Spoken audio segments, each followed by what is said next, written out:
Good afternoon, Deepak. Great to have you on our program, The Business Detective.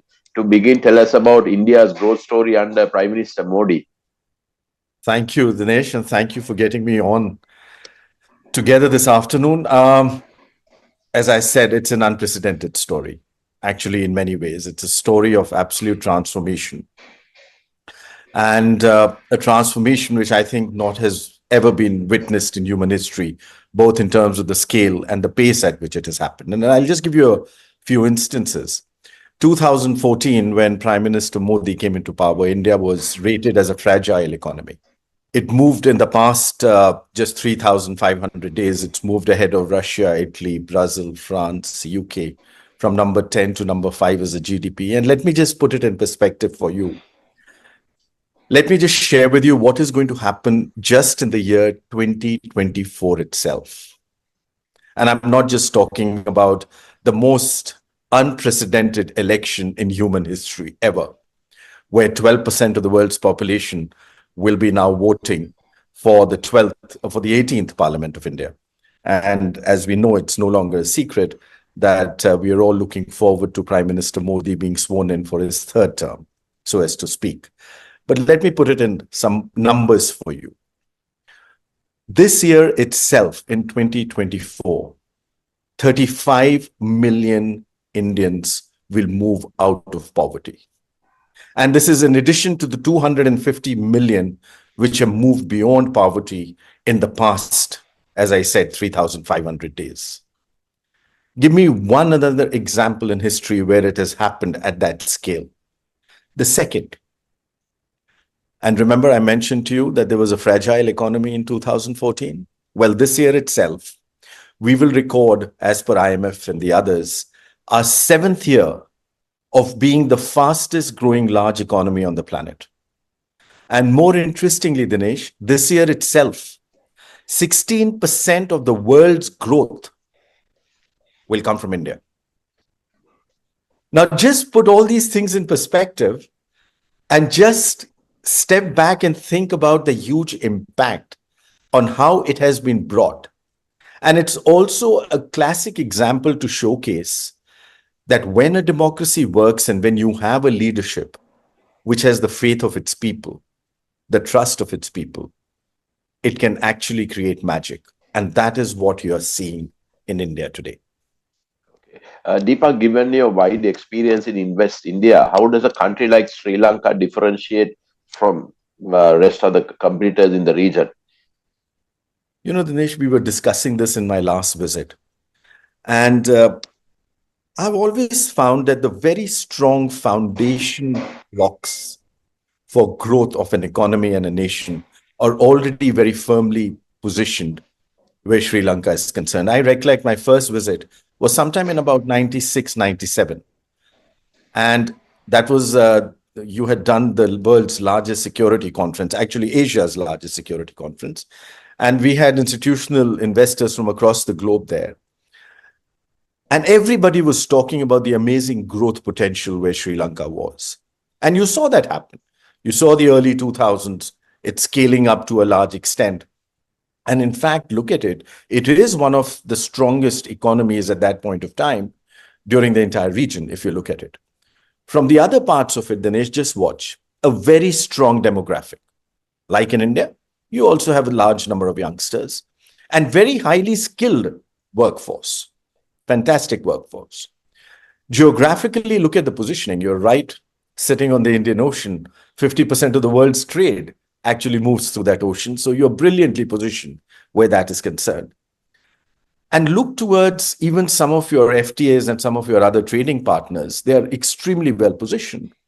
And as I've always said, one of the biggest things in the world of investments is the name association. You know, that's how brands get created. And Sri Lanka, for that matter, is a brand where everybody wakes up to every morning. The Sri Lankan tea.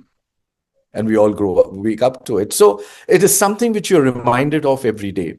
And I think you've also had several success factors. The way you created your entire textile industry and the garment industry, which is now fairly well acknowledged. The strength which you're seeing of your infrastructure development coming up.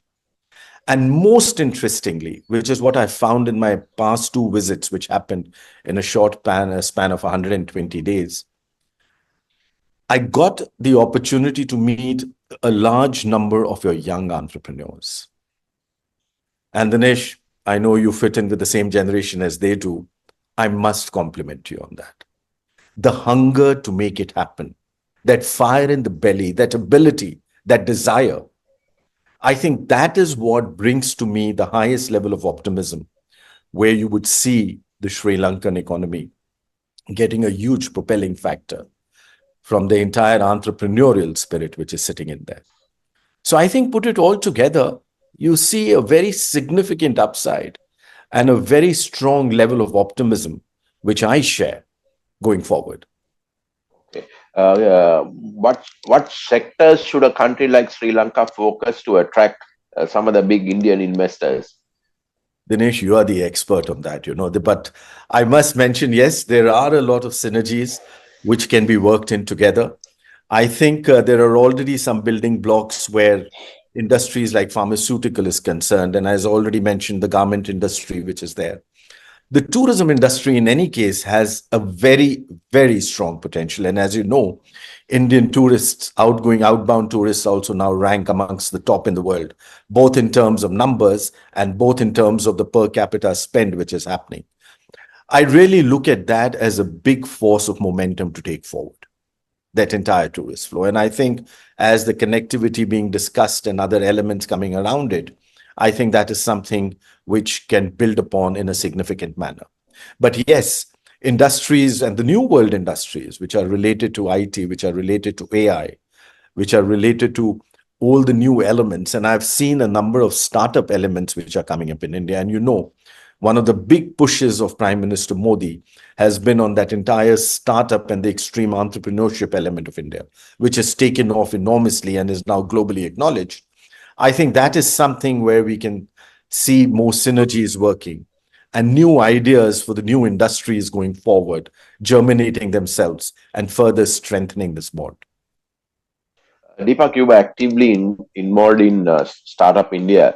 Sri Lanka is also in the process of creating something called Startup Sri Lanka.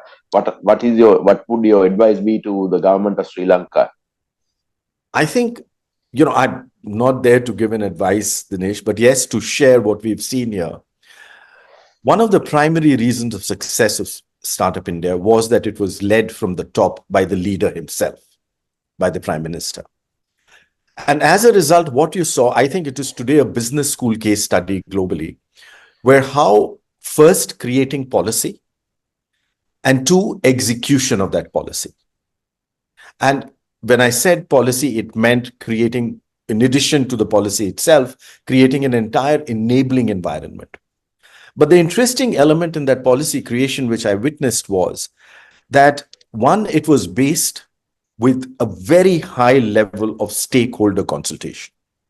And it kept continuing over time. In fact, even today it is continuing because you need to keep nuancing that policy over time. As the market progresses, you need to create more enablers on the system. And the moment it is led from the top, you also have a large momentum which is getting created. So one of the most interesting elements of the entire startup movement, which has been created by Prime Minister Modi, is not just about creating jobs, Dinesh. It's the ability to create solutions, and which is what is propelling the economy going forward. And when I talk about solutions, I think one very interesting element which he did, which is what he focused on, is to create a movement which is bottom up. You see the diversity of India. With the diversity comes the ability to create solutions for a more interesting and a larger element of challenges. And the moment Prime Minister Modi's policy of focusing it from a bottom-up approach is now you're seeing the huge impact where you're now beginning to see solutions which are now going to propel the economy at a completely different pace during the course of the next 3,000 and 9,000 days. And that is what I think is a big strength of the way it has now taken shape. Given the fact that India mobilizes close to $100 billion in direct FDI annually, What are some of the learnings that Sri Lanka can get from there? So, look at the building blocks which the Honorable Prime Minister had put in place since 2014. You remember his first thing was about the ease of doing business. He said, I want to remove the red tape and I want to create a red carpet. In fact, Invest India was one of the subsect parts of that which he created. It was interesting that in a country like India, with so many states and diversity, it did not have a national investment promotion and facilitation agency, and it was up to the Prime Minister to get one created. So there was this huge focus on the ease of doing business. You would recollect even the World Bank said that for a large economy, it is an unprecedented jump from the positions in the 140s to the 60s in a short period of 36 to 40 months, and which is what Prime Minister Modi led himself and made it happen. And let me tell you, it was a Herculean task because really, if you look at it, there have been about over 35,000 policy and procedure amendments and revisions, and only then has been able to come up to this position. So that was the first big part, to showcase and send the message that we are open for investment. The second was the creation of opportunities. And Dinesh, both of them, if you look at it, the very fact that in the past 3,500 days, we've got an investment from over 162 countries today. And very interestingly, across 61 sectors. So it was also about gathering that trust which the world has in our leadership and in our potential and in our future. And interestingly, the expansion of the number of opportunities which are happening. And let me tell you, he's always said that the world is one family, and he always looks at global partnerships to make that happen. It is that sense of partnership where India today is one of the most open economies on the planet. For example, over 93% of this entire investment which you're talking about has come in what we call as the open route, which meant that it did not require any specific approvals, sectoral approvals to come in. And that, I think, has been a huge message, in addition to the strength of the leadership, where this message has gone out. And that's what we are riding on. So let me just put it again in perspective to share a few numbers. Since our independence on 15th August 1947, we've got about close to $1 trillion in FDI.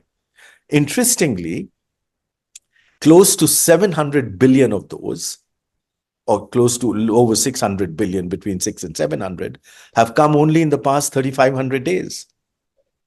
And they've just begun, because what he's done now, he's set the groundwork for it now to move forward in a very significant manner.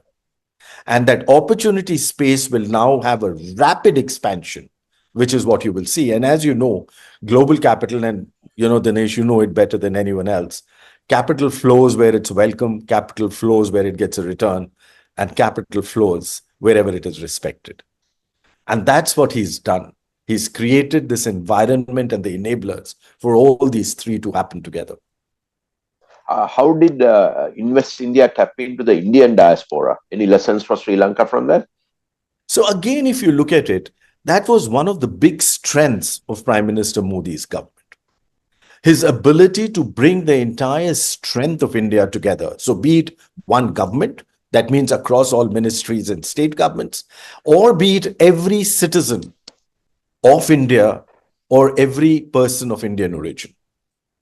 And if you look at it, his ability to bring back that entire strength of the combined Indian strength of 1.4 billion minds, which is the highest number today on the planet, is what has resulted to a large extent as one major factor in this entire momentum. And that is where we saw the diaspora come in very strongly. You see, what you notice is that the moment a force is created, you see all stakeholders coming closer to it. And interestingly, he also created an enabling environment where they could participate in it, both be a catalyst to take it forward and also benefit from it. And the moment you have both these elements, you see a completely, virtuous cycle getting created.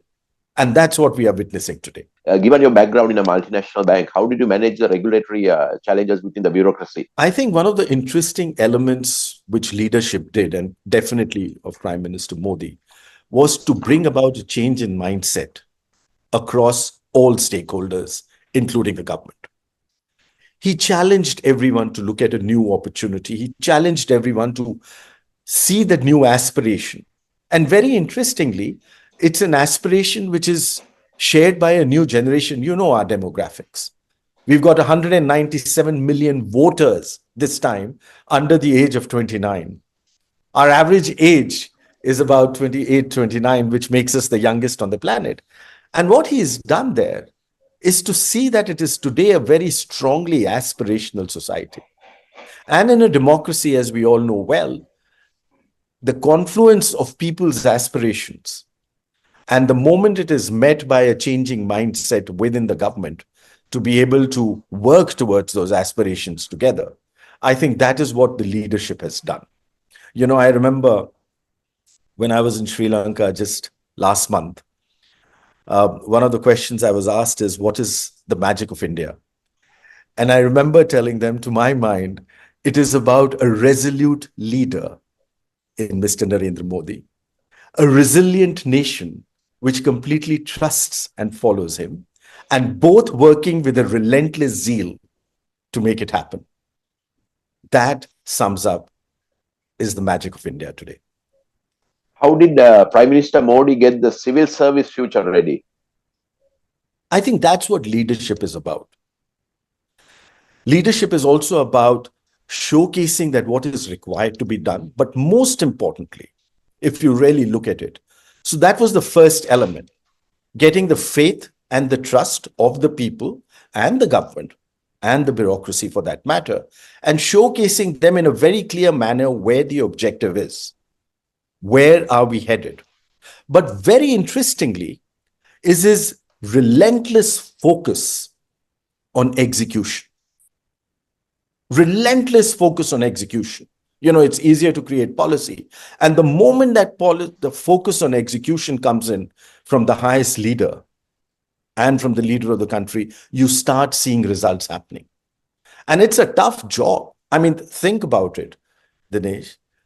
He came into public power, and let's just pick it up from there in 2001, 2002, the early 2000s, right? From that day on till to date, we are talking of over 22 years.